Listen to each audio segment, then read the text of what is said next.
ao nosso Deus. Querido Pai amado, Tu enviaste Jesus para ser o nosso amigo melhor e maior. Que Ele abra nossas mentes e corações para a verdade do Evangelho. Amém. Então, durante a Quaresma nós temos viajado com o peregrino Jesus. Vimos que ele trata de forma igual o melhor dos melhores, que era Nicodemos, e o pior dos piores, representado pela mulher samaritana. Ambos precisam da água da vida, ambos precisam nascer de novo. Então não há diferença entre bons e maus diante dos olhos de Deus. Semana passada vimos que não existe maldição hereditária. Não existe pecado que nós herdamos para pagar dos pais. O que existe é a misericórdia de Deus. Nós herdamos o pecado original de Adão e Eva, mas nós não pagamos os pecados que nossos pais cometeram. E hoje nós vamos continuar essa viagem do Evangelho. Nós vamos agora ir lá para Betânia, onde moravam 3 irmãos muito queridos por Jesus, Lázaro e suas 2 irmãs Maria e Marta.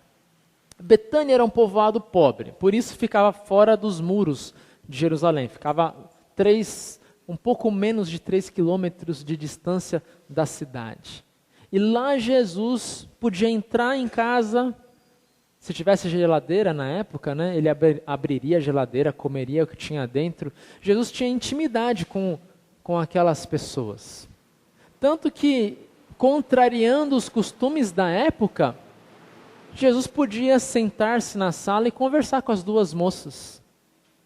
Era proibido, era até visto como uma coisa de muita má fama, um homem solteiro ficar sozinho com 2 moças solteiras na sala. E Jesus fazia isso. Tanto que as 2 eram tão íntimas, que discutiam na frente de Jesus e colocavam ele no meio da briga. A Marta fala: Jesus, manda que minha irmã venha me ajudar. Essa não era o tipo de briga que acontecia na frente de uma visita. Mas Jesus era tão de casa que Marta não se sentiu nem um pouco constrangida em falar: Jesus, minha irmã é folgada. Ela está aí te ouvindo e eu estou aqui trabalhando, Manda ela vir me ajudar. O lugar de mulher não é aí na sala, com os homens, com você, com os discípulos. O lugar de mulher é me ajudando. Mas Jesus a defende, Jesus fala: ela está ouvindo as boas novas. Ela escolheu o melhor, o mais importante. Isso mostra que a morte de Lázaro foi uma morte que de fato calou fundo no coração de Cristo. Era um dos melhores amigos que ele tinha. Quando a notícia chega para Jesus: olha, o seu amigo Lázaro está muito doente. Jesus ainda fica 2 dias lá, a gente não sabe por quê. Depois dos 2 dias, com Lázaro já falecido, ele fala para os discípulos: vamos para a Judéia porque Lázaro morreu. E Jesus vai para a Judéia, vai para Betânia. Chegando lá, nós temos a reação das 2 irmãs. Reações praticamente idênticas, só que não foi ao mesmo tempo. Primeiro, Marta foi até Jesus, antes dele chegar no povoado. Marta o recebeu e disse: se o Senhor tivesse estado aqui, meu irmão não teria morrido. Maria, mais tarde, fala a mesma coisa: se o Senhor estivesse aqui, meu irmão não teria morrido. Mas o que é interessante nesse texto é que Jesus responde de forma diferente para as 2 irmãs. Não é a mesma reação. Para Marta, Jesus diz o seguinte: Jesus verbaliza, Jesus fala, prega. Jesus diz assim: seu irmão vai ressuscitar. Ela até responde assim: é verdade, no último dia. Ela responde doutrinariamente, correto, assim: olha, eu sei que no último dia ele vai ressuscitar. Mas Jesus diz: não, você não está entendendo. Eu sou a ressurreição e a vida. Quem crê em mim, ainda que morra, viverá. Quem vive e crê em mim, nunca morrerá. Você crê nisso? E ela diz: sim, eu creio. O que Jesus faz com Marta pode ser chamado de ministério da verdade. Jesus ministra, Jesus fala a verdade para ela, consola Marta com a verdade da palavra. Ele é a ressurreição, Ele é a vida. E o que tem de mais nisso? Talvez para nós que já conhecemos Jesus, sabemos que Ele é Deus, que Ele morreu na cruz, temos toda essa carga doutrinária, é muito fácil pensar, não tem nada demais, eu sei que Ele é a ressurreição e a vida. Mas para uma mente judia, na cultura judaica da época, alguém dizer isso, eu sou a ressurreição e a vida, é algo forte. Não se esperava algo de um profeta, algo assim. Porque ao dizer eu sou a ressurreição, o que Jesus está afirmando é, eu sou Deus. Durante todo o Evangelho de João, nós temos diversas afirmações de Cristo, que são chamadas de afirmações divinas, onde ele fala, eu sou alguma coisa. Eu sou o pão da vida, eu sou a água da vida, eu sou o caminho, a verdade e a vida, eu sou a ressurreição e a vida. Eu sou, antes de Abraão nascer, eu sou. O que essa expressão tem de demais? Em primeiro lugar, na cultura judaica, era muito difícil alguém dizer assim, eu sou alguma coisa. Às vezes, por questão de humildade, não se usava o verbo ser. Dizia assim, eu bonito, né? Eu sou bonito. Não se usava dizer eu sou algo.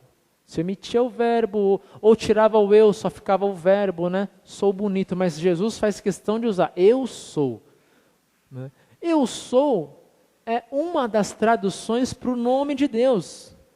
Yahweh, ou Javé, Jeová, significa em hebraico, eu sou quem sou. Então, para um judeu escutar Jesus dizer, eu sou a ressurreição e a vida, significava entender que Jesus está afirmando ser Deus. E isso consolou Marta. Aquele que garante a vida de Lázaro não é só o melhor amigo, não é só aquele que puxou a orelha dela, mas é o próprio Deus, é o Filho do homem, é o Leão de Judá. Então Jesus revela nessa passagem quem Ele é Deus. Jesus revela esse lado da natureza gloriosa, do poder de Deus na vida dele. E nós temos isso muito claro em todo o Novo Testamento. Jesus, quando se apresenta como o Leão de Judá, como filho de Davi, como filho do homem, é uma figura de poder. Mesmo lá no livro de Apocalipse, quando vem no trono, vem nas nuvens, é o Filho do Homem, é o Leão de Judá, é o poderoso Deus. E é assim que Jesus se revela a Marta. Jesus consola aquela irmã com a verdade, com o ministério da verdade. Às vezes nós temos que ser consolados assim, né? Quando a gente está fraco, nós temos que crer que existe um Deus mais forte que o nosso problema. Aí vem aquela sabedoria popular, né? E até bonita, né? Não diga ao problema, não diga a Deus que você tem um grande problema, diga ao problema que você tem um grande Deus. Mais ou menos isso mesmo, né? Quando nós temos um problema, é muito consolador saber que nós temos um Deus ainda maior que o nosso problema. Crer que nós temos um Cristo que morre por nós e que supera todos os problemas possíveis. É quando a gente crê nesse Deus, nós descansamos, aguardando a resolução. Só nos resta esperar. Deus vai resolver, uma hora ou outra. Nem que Ele tenha que abrir portas ou janelas ou cavar poços para nos tirar do problema, de alguma forma Ele vai nos caminhar para isso. É assim que Ele fez com Pedro, com os discípulos. No meio da tempestade aparece aquela figura lá que os discípulos pensam ser um fantasma. Mas era Jesus. Como que Ele fortalece os discípulos? Mostrando que Ele é Deus, andando por cima das águas. E consola dizendo, não tenham medo, sou eu. Olha de novo a afirmação, sou eu. Quem é aquele que até os mares, as ondas e os ventos lhe obedecem? Não é um homem comum, é o verdadeiro Deus. Mas para Maria, né, Jesus não mostra esse lado divino tão forte. Jesus mostra um lado humano. Então, ao mesmo tempo que nós temos o verdadeiro Deus em Jesus, nós temos o verdadeiro homem. Jesus é verdadeiro Deus e verdadeiro homem. Não tem como você separar. Não tem como dizer, não, Jesus é metade Deus e metade homem. Jesus não é sorvete napolitano, 1/3 de cada sabor. Não é isso que é Jesus, Deus e homem. Não é que o Espírito que veio e encarnou lá em Jesus é Deus e o corpo de Jesus, gerado pelo corpo de Maria, é homem. Não é isso. O corpo de Jesus é homem em Deus. O Espírito de Jesus é homem em Deus. Jesus é homem em Deus, 100%. As duas partes, unidas. Não há separação. Então, quem nasce de Maria é Deus e homem.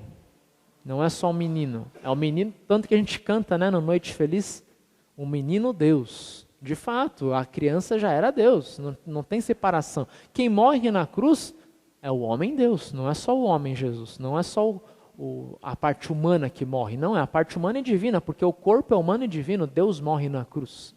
Porque só a morte de Deus poderia nos salvar.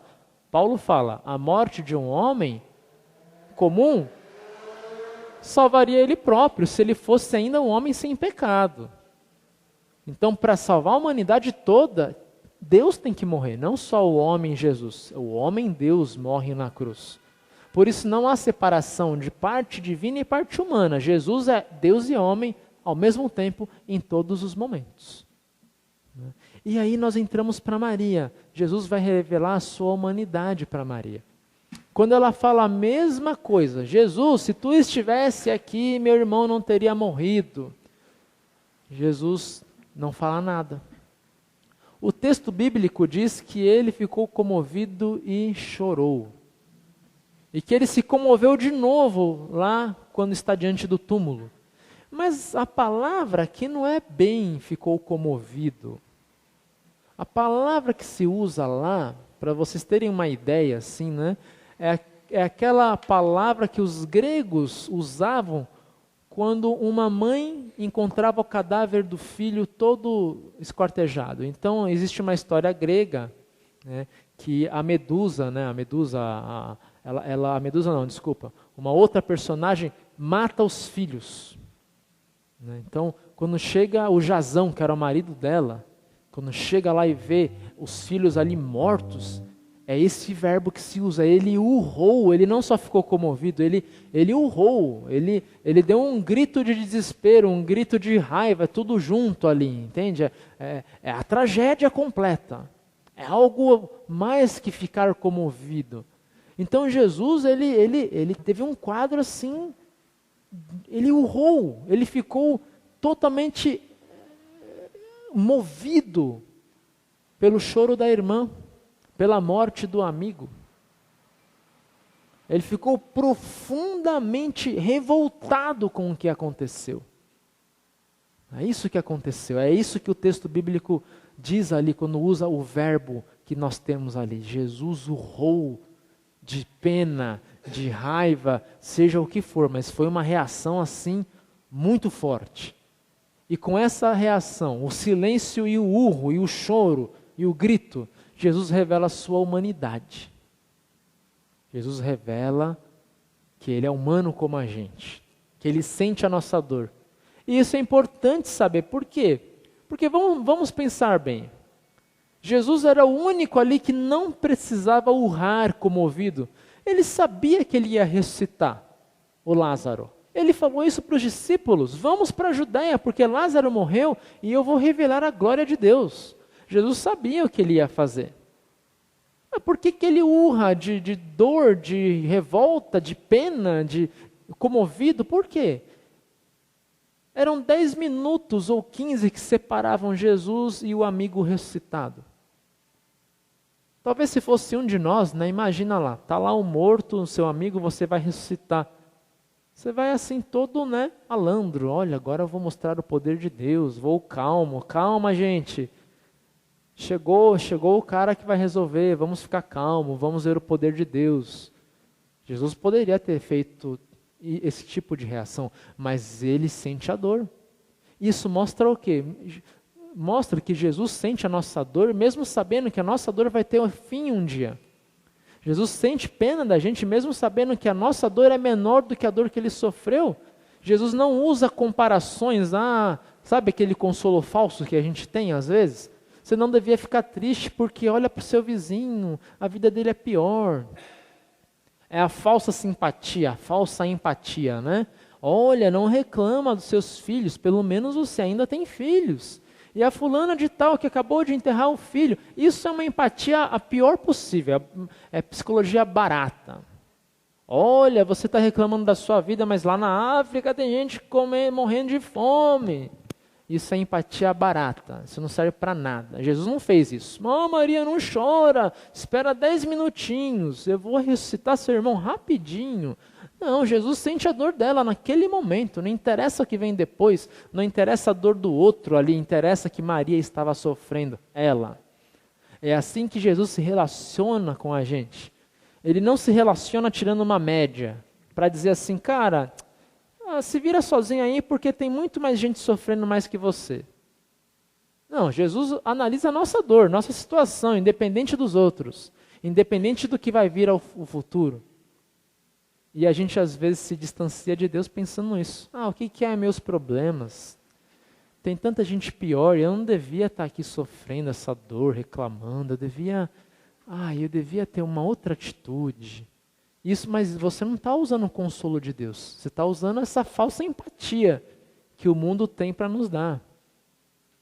Você está lá no enterro e alguém vem e bate no seu ombro e diz, mas ele está com Deus. Mas ele vai, né? Você pode até falar, ele está com Deus, ele vai ressuscitar para mostrar a verdade do evangelho para a pessoa, mas não diga assim, não chore, não sofra agora, né? Não tente diminuir o sofrimento da pessoa naquele momento, dizendo assim, você não precisa chorar agora, não precisa sofrer não, Jesus vai resolver lá no futuro. Não, você pode consolar a pessoa, trazendo a ela esperança, mas deixa ela sofrer a dor dela e chora com ela se for necessário, se for possível. É assim que Jesus fez com Maria, chorou com ela. É assim que Jesus faz conosco, ele chora as nossas lágrimas. Muitas vezes o que nós queremos ou precisamos não é ouvir a verdade. A verdade a gente já sabe. O que nós precisamos é o consolo de um ombro amigo. É o colo do Pai. Não é ouvir a verdade. Não é ouvir se a gente está certo ou errado, se a gente tem o direito ou não de reclamar e chorar. É simplesmente que Jesus chore conosco a nossa dor, que Ele sinta a nossa angústia e a nossa ansiedade e nos console no momento X. Então, com Maria, Jesus fez isso. Ele deu a ela o ministério das lágrimas. Para Marta foi o ministério da verdade. Marta precisava ouvir a verdade do Evangelho, crer em Jesus como Deus e Salvador, para ter o consolo. Maria era diferente. Maria precisava de um ombro, de um abraço, de alguém que sofresse com ela a dor dela. E foi isso que Jesus deu a ela. Quando Jesus chega diante de Lázaro, ele ora ao Pai e manda que Lázaro saia. Lázaro, venha para fora. Lázaro sai, todo mundo presencia o milagre e muitos daqueles que viram creram em Jesus. Vejam que para Jesus ressuscitar Lázaro, o que aconteceu com ele? Está lá no versículo 53, né? Jesus acabou de ressuscitar Lázaro, a notícia chega até os líderes judeus, e o versículo 53 diz assim: então, daquele dia em diante, quando Jesus ressuscitou Lázaro, daquele dia em diante, os líderes judeus fizeram planos para matar Jesus. Jesus dá a vida, sabendo que ele iria perder a vida. O consolo de Jesus, o choro de Jesus não é um choro, um consolo gratuito. Para ele chorar por nós, ele tem que se fazer homem. Ele tem que nascer, sentir a nossa dor. Para ele devolver vida a nós, ele tem que morrer por nós. Nós podemos dizer de forma até poética, para Lázaro se erguer no 4º dia, Jesus foi erguido antes no 3º. Então, para que a gente tenha vida nova, para que a gente um dia morra, mas ressuscite depois, Jesus teve que morrer primeiro e ressuscitar primeiro. Então é assim que nós vemos Jesus aplicar o seu ministério de salvação. O ministério de reviver a nossa vida. Ele assume a nossa dor, ele assume o nosso choro e a nossa morte e nos dá riso, alegria e vida. Ele faz a troca conosco. Além de trocar de lugar com a gente na cruz, porque a cruz era nossa, o pecado é nosso, não dele. Ele também troca de vida conosco. Ele assume a nossa morte e nos dá a vida dele. Ele assume nosso pecado e nos dá a santidade dele. Ele assume a nossa dor e nos dá o consolo dele. Tudo que é dele é bom, ele nos dá. E tudo que é ruim nosso, nós damos a ele, ele recebe. Por isso ele fala, tragam as suas cargas e eu darei alívio a vocês. E darei a vocês uma carga que é muito pequena. A carga que ele nos dá é, ame o seu próximo, perdoe o seu próximo, ame a Deus, é o amor. A única carga que nós temos de Deus é amar o nosso próximo, é chorar com o próximo, é falar da verdade com o próximo. E é se sacrificar pelo próximo se for necessário, assim como Cristo se sacrificou por nós. Por isso, meus irmãos, nós podemos hoje ter o consolo de Deus, hoje e sempre. Porque a palavra que ele fala é a palavra de Deus, ele é Deus. As lágrimas que ele derrama são lágrimas de um homem que sofre como nós sofremos. Mas nós só podemos ser consolados de fato se nós entendemos que as palavras de Deus ou de Jesus, embora divinas, são também muito humanas. E as lágrimas de Jesus, embora humanas de um homem, são lágrimas do próprio Deus. Quando a gente compreende que Jesus é esse Deus e homem, nós conseguimos entender que a nossa salvação está na cruz de Deus e homem Jesus. Nós conseguimos entender que na Santa Ceia, nós não recebemos apenas um símbolo, pão e vinho. O que nós recebemos na ceia é o corpo e o sangue de Cristo. Alguém pode dizer, mas o corpo e sangue não está no céu? Aí pessoas vão criar teologias, né? A igreja sobe pela fé até o céu e recebe ali espiritualmente o corpo e sangue pela fé. Não. Se Jesus é Deus e homem, aonde Jesus está com a sua divindade, que ele é onipotente, onipresente, a sua humanidade, o seu corpo também está. Então, embora Jesus humano, o corpo dele esteja à destra de Deus, ele subiu, ele ascendeu aos céus, o corpo dele também pode estar em todos os lugares, inclusive no pão e no vinho. Por isso que nós cremos que na Santa Ceia não é só um ritual, não é só um memorial, é um sacramento. É a presença do próprio Deus em nosso favor, no comer e beber do corpo e do vinho, ou melhor, do pão e do vinho, também o corpo e o sangue de Cristo. Nós cremos que recebemos a Cristo com a boca, não só com o espírito. É com a boca que nós comemos e bebemos pão e vinho, verdadeiro corpo e verdadeiro sangue de Cristo. É por isso que nós cremos que o batismo não é só uma cerimônia para mostrar a fé, não é só um ritual para quem já crê, não. Nós cremos que no batismo, a criança que lá é afogada renasce com a fé verdadeira. Alguém pode dizer, mas como que uma criança pode crer? Aí, de novo, nós cremos que Jesus é Deus e homem. Se Jesus uniu a divindade e a humanidade nele mesmo, e na cruz Deus morreu, será que uma criança não pode vir a crer, mesmo que ela não tenha total consciência de quem é Jesus?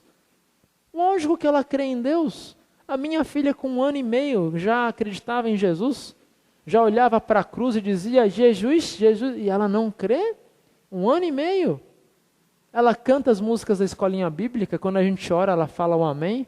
Quando a gente canta Cordeiro Divino, ela canta junto, não na língua dela ali, mas canta junto. Não crê em Jesus? Uma criança? Eu tenho uma prova viva em casa, que a criança nasce em pecado, porque a minha filha é pecadora. Ela manipula a gente, ela joga as coisas no chão para a gente pegar, ela manipula, ela é egoísta, não quer dividir o chocolate. O pecado está nela. Aqui me pecado fukui. Mas ao mesmo tempo que nasceu em pecado, a graça de Deus atuou nela e deu fé verdadeira a ela. Por quê? A fé não é uma questão de cérebro. Doutrina pode ser questão de cérebro, mas fé é questão de amar. Assim como a minha filha olha para mim e sabe que eu sou o pai dela, mas ela não sabe o meu nome, o meu CPF, nem o meu endereço, nem o meu e-mail, nem o meu celular. Ela não sabe, ela não me conhece, mas ela me ama. Assim também nós cremos que no batismo, de forma milagrosa, Deus coloca a fé, o amor no coração de uma criança para que ela creia, para que ela ame a Deus Pai, Filho e Espírito Santo da forma que só Deus pode compreender. E entendem agora que quando a gente crê que Jesus é Deus e homem, que nele reside a glória, o poder e a graça de Deus, num só, nós conseguimos entender esses milagres todos que muitos duvidam. O batismo de uma criança concedendo fé verdadeira, mesmo que ela não saiba professar, mas a fé vai para o coração. Ela ama a Deus, mesmo que ela não professe com a boca essa fé. Assim como eu amo a Deus dormindo, se eu ficar em coma um dia, eu ainda continuarei crendo em Deus. A minha filha que não sabe dizer nada, mas ela crê em Deus, porque ela foi batizada. Em nome do Pai, do Filho e do Espírito Santo. Assim a gente crê também que na Santa Ceia não é só um ritual, mas é o próprio Cristo em nosso favor. Então todos esses milagres e mistérios entram no nosso coração e nos consolam. Vejam que Deus grande e maravilhoso que nós temos, que não está circunscrito à idade certa para batizar, mas Ele batiza a todos. Que não está circunscrito a um espaço à destra de Deus, por isso não poderia estar na ceia com seu corpo e sangue, Ele está em todos os locais. Esse é o nosso maravilhoso Deus. Recebam um consolo desse Deus, que está muito além da nossa imaginação, está muito além da Bíblia, está muito além da doutrina. Nós cremos num Deus que é maior que a igreja, que é maior que a Bíblia, que é maior que qualquer doutrina. Nós cremos num Deus homem e num homem Deus. Essa é a nossa fé. Que Deus nos conceda sempre este consolo de contemplar a maravilha e o tamanho de Deus. Amém. Vamos seguir cantando o próximo hino e